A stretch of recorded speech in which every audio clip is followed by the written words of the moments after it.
Hello, my name is Mark Pepper, and I'm a lifelong resident of a little area in North Bristol called Lawrence Weston.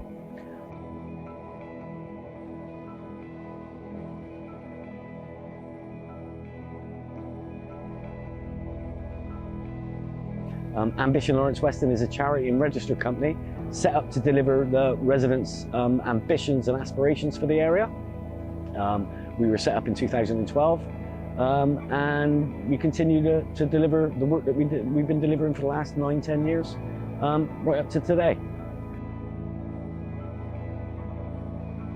The name came about through a competition we ran with other residents to do exactly that, come up with a name for our new organisation. And it was an elderly gentleman that came up with the name Ambition Lawrence Weston. And you know, I think it's proved us quite well. I didn't even know that you were happy for all residents to come on. Oh yes, yeah. To everyone. Yeah. So like I say, I've lived here my life. I've grew, all my family's grown up here, my 4 children and now my 5 grandchildren. So I've got a vested interest in the area. I've carried out lots of different types of work, especially in the Lawrence Weston area. From working in factories to warehouses to painting cars, to becoming a youth and community worker and then later on a social worker. In 2012 we were awarded £1 million from the big local. The difference between that money and that attempt to regenerate the area from things that came before it was that those resources and that power was given directly to the hands of the residents, which gave us a real reason to come together and work hard as a group. It also gave us the opportunity to use and take advantage of assets in the local area that we long knew were there, but no other agency or organisation had the responsibility of making the most of those assets.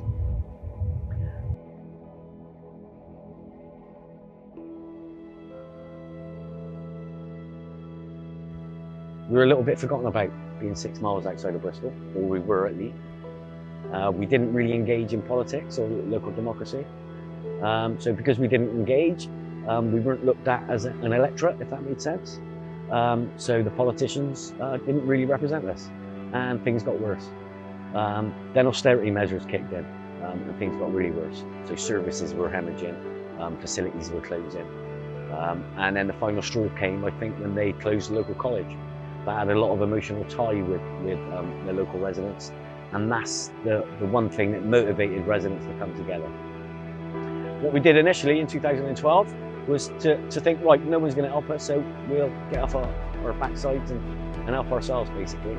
So me and a few other residents trained up other residents to go out and door knock every resident in the local area to find out what was good and not so good about Lawrence Weston and what needed changing. We put that all into a residents' development plan, and on the back of that, I think that gave confidence to outside investors, including the lottery's big local program. And that's when the change started to happen, basically.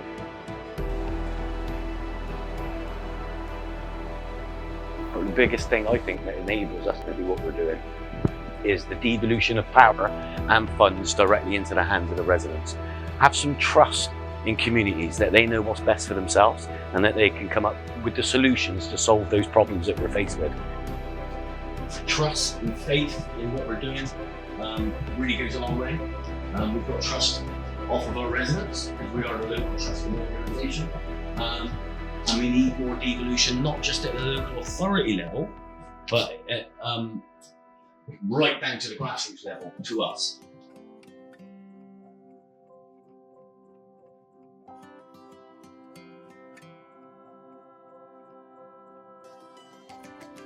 We're just about to build a 150 metre high wind turbine in our local area, community owned, with all the profits coming back into the community. We're about to build a £1.7 million community hub, 38 affordable houses. We've already delivered free play parks, a BMX track. The biggest call from the residents of change in their local area that we wanted to see was a new supermarket.